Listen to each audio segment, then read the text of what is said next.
안녕하세요. 방콕에서 부동산 에이전시 운영 중인 고마저씨입니다.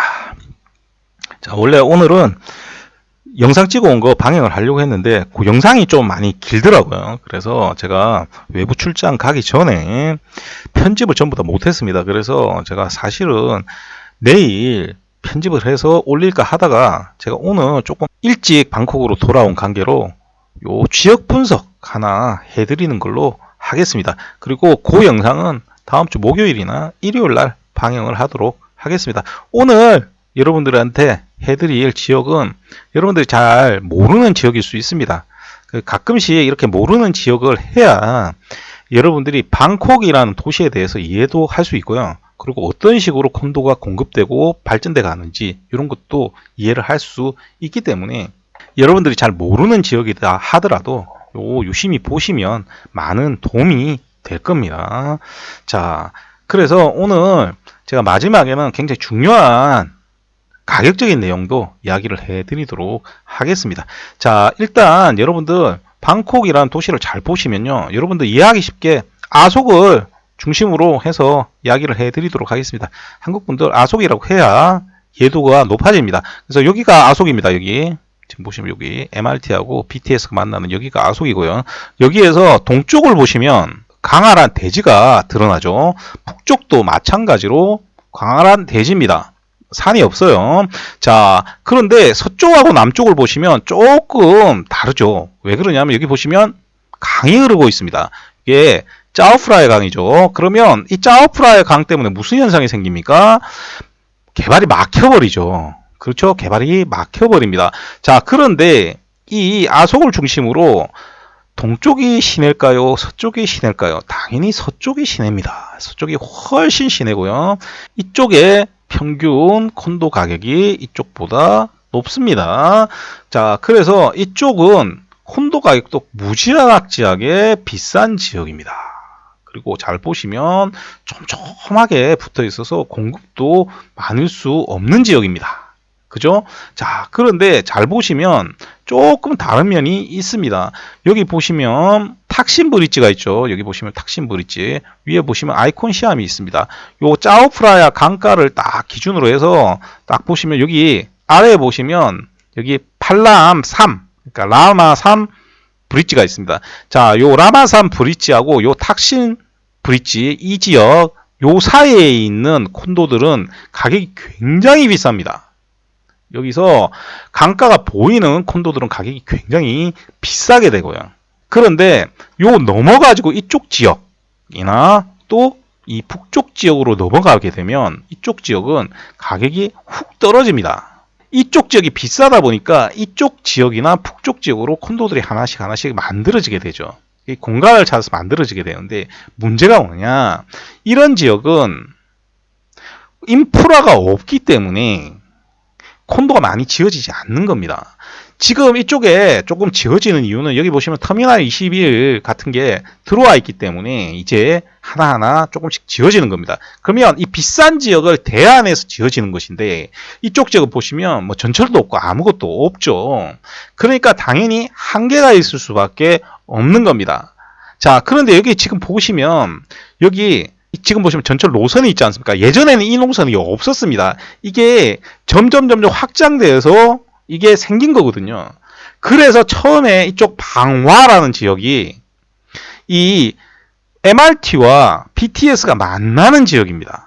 그러면 당연히 이쪽 지역에 콘도가 많이 생기겠죠. 자, 그런데 가격이 앞에 제가 왜 이쪽 지역하고 이쪽 지역을 얘기를 해줬냐면 여기 있는 콘도는 굉장히 비싸다라고 했지 않습니까? 여기 있는 콘도들은 안 비싸요. 보통 절반에서 절반 이하로 쌉니다. 이쪽 지역이.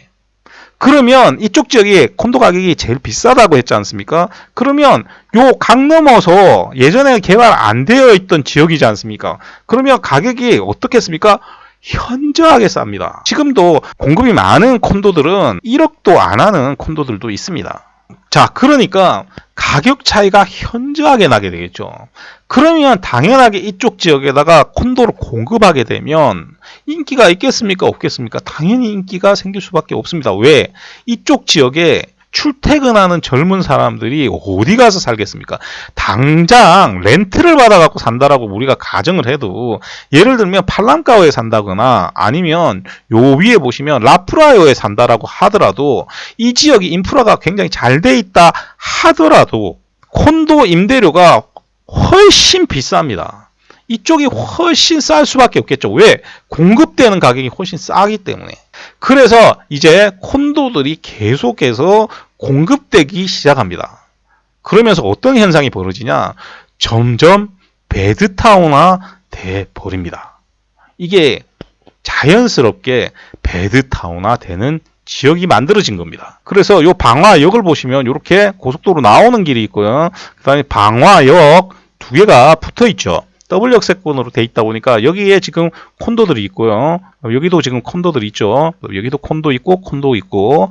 자, 그리고 더 많은 지역이 어디냐면 요 한 역 앞입니다. 여기 보시면 콘도들 쫙 있죠. 여기도 콘도들 쫙 공급되어 있습니다. 여기 보시면 여기도 콘도들이 있고요. 여기도 지금 콘도 공급되고 있죠. 자, 그래서 이 역들 요 앞쪽으로 해서 탁신 브릿지 쪽으로 역들의 앞에 보면 전부 다 콘도가 한두 개씩 최소한 들어가가지고 공급되어 있는 걸 볼 수가 있습니다. 자, 그런데 문제가 뭐냐? 주변에 뭐가 없죠. 자, 주변에 뭐가 없습니다. 그래서 제가 지도 보고 뭐 판단하면 안 된다라고 하는 이유가 뭐냐면요. 한국 같은 경우는 어떤 개발이 된다라고 하면 그 지역이 이 뭐 역이나 인터체인지가 생기기 전부터 주변이 들썩들썩 거리면서 뭐가 생깁니다. 근데 태국은 안 그래요. 이게 다 생기고 나서 콘도들 들어오고 그래야 뭐가 생겨요. 그리고 콘도도 하나 성공하고 두 개 성공하고 세 개 성공하면 그 옆에 짓고 그 옆에 짓고 그 옆에 짓고 하는 겁니다. 그러면서 공급이 확 늘어나게 되는 거거든요. 자, 근데 보다시피 인프라가 아무것도 없죠. 결국은 여기는 잠만 자는 곳일 수밖에 없습니다. 그래서 제가 앞에도 얘기했듯이 배드타운화 된다라고 말씀드렸습니다. 자, 그러다 보니까 사람들이 대안을 찾기 시작을 하죠. 그래서 실제로 초창기를 딱 지나고 나면 어디에 공급이 집중되냐? 여기에 공급이 집중되는 게 아니라 조금 안쪽으로 더 들어가서 이 노선이 점점 연결되니까 요 뒤쪽에 보시면 여기 시콘 쇼핑몰이 있죠. 요 주변으로 해서 공급이 집중되게 됩니다. 이제 공급의 선이 바뀌는 겁니다. 그래서 잘 보시면 이쪽에 콘도들이 공급이 되고 있죠. 자, 그리고 여기도 콘도고요. 요 압력도 보시면 더키 요것도 대기업, 여기 더 베이스 이것도 대기업입니다. 이렇게 대기업 콘도들도 공급이 되고요. 그 다음에 이제 서민들한테 공급되는 콘도들 회사들이 있습니다. 그런 회사들도 주로 공급이 많이 되고 있고요. 또 뒤쪽 역으로도 이렇게 콘도 공급이 되고 있습니다. 그리고 뒤쪽으로 가면 이렇게 로타스도 생겼고요. 그 다음에 여기에 보시면 또 쇼핑몰 하나가 있죠. 더몰 쇼핑몰이 있습니다. 그러다 보니까 요 사이로 해서 콘도가 더 많이 생기게 됩니다. 왜냐하면 앞에 거기는 할 게 없습니다. 내가 저녁에 오면 그쪽 지역에서 뭘 할 것도 없고요. 특히나 주말 같은데 뭐 할 게 없어요. 혼자 사는 젊은 직장인이 그쪽에 산다라고 하면 특히나 할 게 아무것도 없죠. 그런데 여기 보시면 가까운 곳에 이렇게 인프라들이 있으면 생활을 할 수가 있지 않습니까? 그래서 이제 공급되는 위치가 이동을 한 거다. 이렇게 생각을 하시면 됩니다. 그래서 여기 보시면 되게 멀어 보여도요. 안 멀어요. 여기서 아소까지 출퇴근한다라고 우리가 가정을 하면 수쿰빈역으로 가보면요. 37분 걸리는데 실제 역으로 가면요. 30분 걸립니다. 딱. 그렇죠. 그러니까 출퇴근하기에 나쁘지 않죠. 그러니까 요 앞으로 해서 뭐 시암이라든지 실롬이라든지 이런 쪽으로 출퇴근하기가 정말 편한 지역이 됩니다. 그래서 이쪽 지역이 젊은 직장인들이 많이 와서 살게 됐고요. 그래서 공급이 굉장히 많아진 지역이다. 이렇게 보시면 됩니다. 자, 그러면 여기서 제일 중요한 부분, 과연 그러면 지금이라도 투자해서 돈이 될 건가? 이걸 봐야 되죠. 그러면 아주 간단하게 공급이 너무 많지 않은가를 봐야 됩니다. 지금은 공급이 많아도 너무 많은 상태입니다. 그러니까 한 5년 전에 이 지역이 막 개발될 때 샀으면 그때는 가격이 훨씬 쌌겠죠. 그리고 그때는 많이 분양을 안 했기 때문에 당연히 임대도 잘 나갔을 거고요. 뒤에 분양되는 가격이 더 높았기 때문에 당연히 집 가치도 높아졌을 겁니다. 집만 잘 샀다라고 하면. 근데 지금은 집을 잘 살 수가 없는 상황에 봉착한 겁니다. 그래서 이쪽 지역은 블루오션에서 이미 레드오션으로 옮겨간 지역이다 보시면 됩니다. 여기서 한국하고 다른 부분입니다. 한국은 대단지 아파트를 짓기 때문에 대단지 아파트를 지어버리면 그 지역 옆에 또 대단지 아파트가 생기고 그렇게 인구가 들어오면 인프라도 생기고 그렇게 하지만 태국은 그렇게 되지 않습니다. 오히려 인프라를 따라서 그 주변에 콘도들이 생기는 경우가 대부분입니다. 그래서 예를 들면 통로 같은 경우는 통로역에도 콘도들이 많이 서지만 통로 중심부가 역에서 많이 떨어져 있기 때문에 통로 중심부에도 콘도들이 많이 서죠. 그런 이유는 인프라 때문에 생기는 이유입니다. 왜냐하면 통로역에는 인프라가 없거든요. 자, 그래서 인프라를 따라서 콘도들이 쭉 생기게 됩니다. 그러다 보니까 이쪽 지역에 콘도들이 많이 공급이 됐고 이미 포화 상태가 돼버린 거죠. 그리고 콘도가 여기만 있는 게 아니고 역마다 넘어갈 때마다 지금 콘도들이 막 생기고 있다라고 했죠. 어느 정도로 많이 생기냐 하면 이게 요 위쪽으로 지금 보시면 역 하나하나마다 콘도들이 한두 개씩은 다 차고 들어가고 있습니다. 그렇기 때문에 공급이 굉장히 많기 때문에 투자를 할 수 있는 상황이 안 됩니다. 그래서 이런 것들이 굉장히 중요한 내용입니다. 제가 이 얘기를 왜 해드리냐면 이거 보시면 위치가 굉장히 좋은 지역이거든요. 위쪽으로 올라가 가지고 이 짜뚜짝 쪽으로 빠지지 않습니까? 여기가 방스 그랜드 스테이션입니다. 그러니까 한국으로 치면 서울역 새로 만들어 놓은 거고요. 그리고 이렇게 전부 다 시내 지역하고 바로 연결이 되는 지역이죠. 그래서 이게 보시면 교통망이 굉장히 좋은 지역입니다. 따라서 이쪽 지역이 처음에 딱 보고 이쪽에 콘도가 들어섰을 때 만약에 산다라고 하면 괜찮을 겁니다. 그런데 만약에 여러분들한테 그때 당시에 뿐만이 아니라 지금도 이 지역이 괜찮다라고 해서 여러분들을 보고 살아라고 하면 여러분들 중에서 100명 중에서 살 사람이 한 명 나오지도 않습니다. 왜? 제가 누누이 말씀드렸지 않습니까? 자기가 모르는 지역은 안 사요. 한국 사람들. 자기가 모르는 지역은 안 삽니다. 그래서 제가 이런 컨텐츠를 만드는 겁니다. 그게 태국 사람들의 입장에서 태국 사람들 관점에서 보면 아무짝에 쓸모없는 내용으로 안 사는 거예요. 자, 그런데 이게 나중에 시내화가 많이 됐잖아요. 그러면 그때는 삽니다. 그때는 안 사야 되는 시기에 사게 됩니다. 왜 이게 그런 현상이 벌어지냐면 여러분들이 그냥 있잖아요.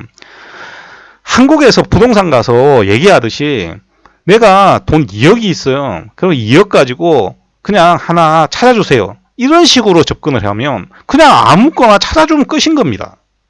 그러면 그 내용물을 아무것도 못 본 상태에서 콘도를 사게 되기 때문에 그래서 문제가 생기는 겁니다. 그러면 어떤 것만 사겠습니까? 본인이 잘 아는 지역, 또 커뮤니티에 많이 나와 있는 지역, 한국 사람들한테 정보 많은 지역, 그게 아무런 의미가 없어요. 여러분들한테 계속 말씀드리지만 투자하고 아무 상관이 없습니다. 그런데 이 지역은 지금도 원베드룸 살려고 하면 1억 이하로 살 수 있을 겁니다.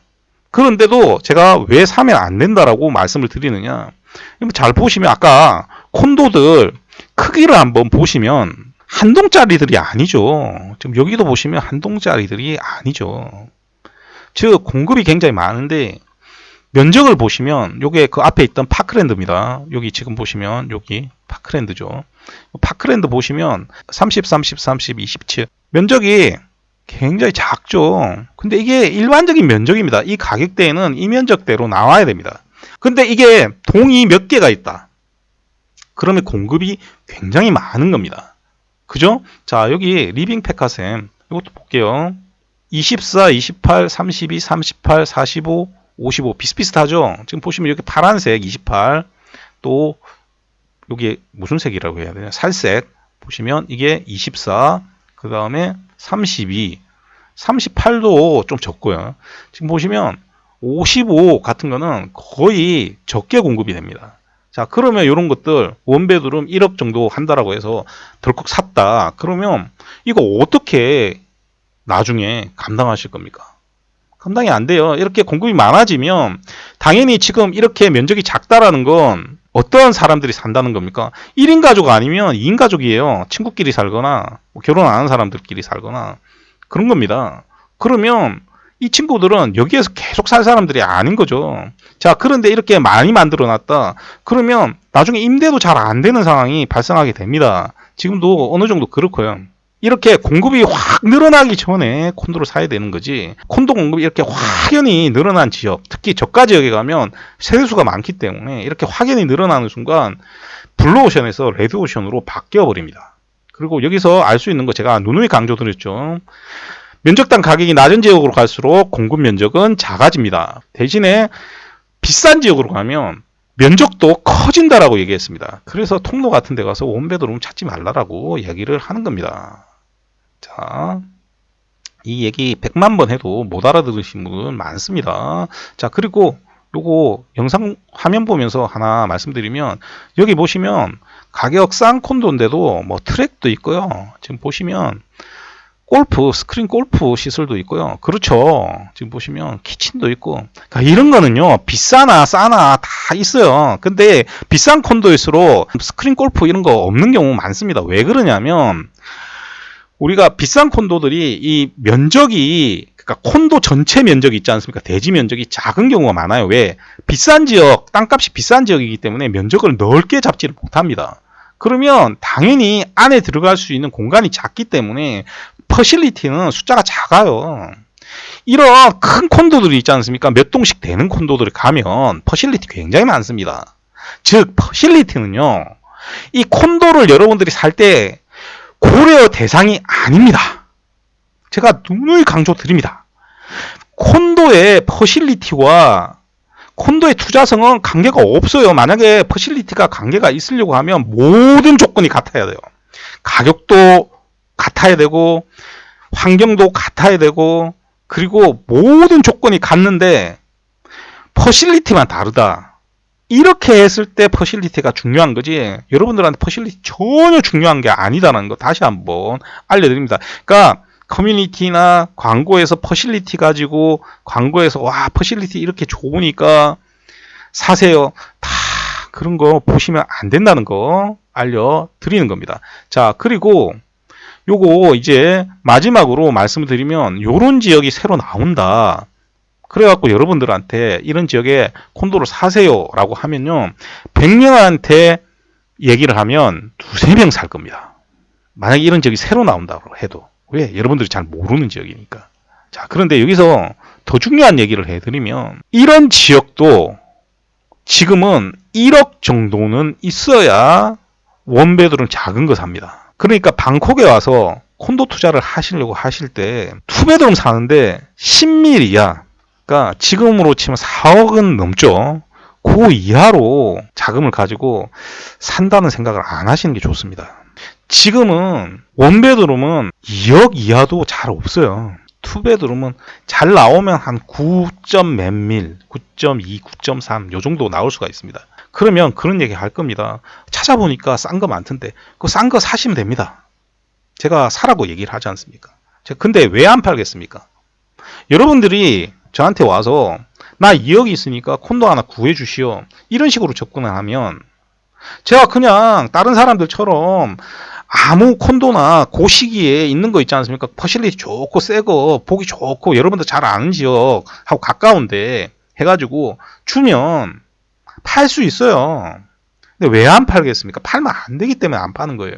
팔면 안 되기 때문에 안 파는 겁니다. 제가 설령 이 일을 하면서 나중에 가격이 너무 비싸져서 제 수익이 줄어들고 점점 사업이 힘들어지는 한이 있더라도 제가 태국에 와서 사업을 할 때 다짐한 게 있습니다. 그런 콘도를 안 팔 겁니다. 그래서 여러분들한테 다시 말씀드리지만, 뭐 한 2억 정도로 투베드룸 사고 싶다. 그러면 방콕에서 아예 생각 안 하시는 게 좋습니다. 만약에 그런 콘도가 살 수 있다라고 하면 여러분들은 전혀 모르는 지금처럼 이렇게 강 넘어와서 갑자기 발전이 될 지역입니다. 이런 데 사셔야 돼요. 근데 지금도 제가 예전에 이런 지역에 얘기를 했을 때 아무도 산 적이 없습니다. 아무도 관심 가진 적이 없고요. 그 다른 지역도 있죠. 제가 다른 지역도 한 번씩 언급하는 지역이 있습니다만 그런 지역도 아무도 관심 가지는 분이 별로 없었거든요. 사신 분도 몇 분 계십니다. 그분들 있죠. 그 가격이요. 1억 조금 넘습니다. 그런데 그 가격이 지금 판매하는 가격은 1억 5천이 넘어요. 그러니까 그때 사신 분들은 이득이 생겼겠죠. 이런 거예요. 그런 걸 보고 콘도를 고르려고 하면 되게 힘듭니다. 지역도 잘 봐야 되고. 그런데 그런 지역이 나온다 하더라도 여러분들이 접근하기가 굉장히 힘듭니다. 여러분들 맨날 물어보면 아속, 통로, 애까마이, 온누 넘어가면 시큰둥해지고. 그럼 그 앞에 살려고 하시면 돈 많이 들이시면 돼요. 그래서 제가 말씀드리는 게 뭐냐면 지금 현재 여러분들이 투자할 수 있는 콘도들이 많지 않다. 만약에 여러분들이 작은 자금으로 투자를 하고 싶다라고 하면 그런 지역이 앞으로 나올지도 모르겠다. 그리고 여러분들이 어느 정도 좀 아는 지역에서 투자를 하시려고 하면 투베드룸은 4억 정도는 보셔야 되고요. 원베드룸은 2억 5천 정도는 보셔야 됩니다. 그 이하는 현재는 없어요. 앞으로 나오게 되더라도 여러분들 잘 모르는 지역이 나온다. 이렇게 보시면 될 겁니다.